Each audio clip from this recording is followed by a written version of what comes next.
Good day everyone, I am Sabrina Abrigar. So I will be discuss about the exclusion from gross income. So we'll say inclusion gross income as ito yung kita na hindi kasama sa kabuang kita na dapat pagbabayaran ng buwis sa Pilipinas. So ang mga ito ay hindi kasama sa gross income na mapapasa ilalim ng mga regular tax, capital gains tax o final tax. So, ang mga ito ay karaniwan na binibigyan ng exemption dahil sa mga dahilan tulad ng pagiging pangangailangan, pagiging pampubliko o charitable, o iba pang mga kadahilanan na itinatakda ng batas. So, meron tayong mga example, Una, meron tayong proceeds of life insurance, amount received by the insurer as a return of premium, gift, biggest, device or decent, compensation for injuries or sickness, income exempt from taxation, retirement benefits, pensions, gratuities, and also miscellaneous items. So, meron tayong tinatawag na proceeds of life insurance. So, ibig sabihin, ang halaga is, ito yung natatanggap, na mula sa isang life insurance policy pagkamatay ng may-ari ay hindi na binubuwisan. So, ito ay itinuturing na isang kabayaran, para sa pagkawala, hindi sa kita. So, halimbawa, si Albert ay namatay. Kung si Albert ay namatay, saka sa 6 na taon, so, ang kanyang life insurance policy as nakatanggap siya ng nakatanggap yung mga tagapamana niya ng mga 1 million. So ang buong halaga nun ay hindi nabubisan. Then the next is amount received as return of premium. So ito yung halaga na ibinabalik ng insurance company bilang bahagi ng bayad sa premium ay hindi rin binubuwisan. So ito ay tinuturing na pagbabalik ng puhunan ay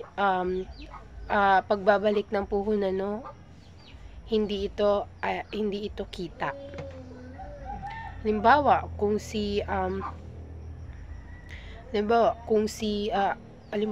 nagbayad si Juan ng 10,000 sa premium at nakatanggap din siya ng 2,000 na refund, ang 2,000 na iyon ay hindi mabubuwisan.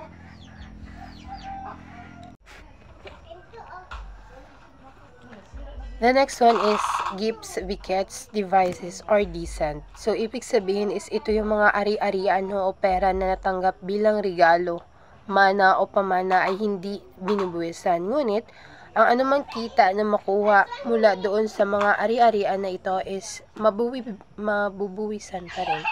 Halimbawa, nakatanggap si Rachel ng isang lupa bilang mana, ang halaga ng lupa na iyon ay hindi mabubuwisan. Ngunit ang anumang kita na makuha niya mula sa pag-upa nito ay mabubuwisan.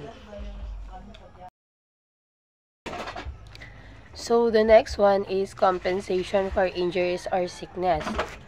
So ang mga halagang natanggap bilang kabayaran para sa mga pinsala o sakit daw is maging ito man ay mula sa health insurance, accident insurance, o workers' compensation ay hindi binubuwisan. Halimbawa, kung nakatanggap si Pedro ng 50,000 mula sa health insurance dahil sa kanyang sakit, ang halagang ito ay hindi mabubuwisan. The next is income exempt under treaty. So, ibig sabihin, ang mga kita na exempted sa buwis dahil sa mga kasunduan sa pagitan ng Pilipinas at ibang mga bansa ay hindi mabubuwisan. Halimbawa, kung isang dayuhan na nagtatrabaho sa Pilipinas ay may kasunduan sa kanyang bansa na exempt sa buwis ang kanyang kita ay hindi mabubuwisan doon sa Pilipinas. So, the next is retirement benefits, pension, and gratuities. So, ito yung mga exemption para sa retirement benefits, pension, at gratuities.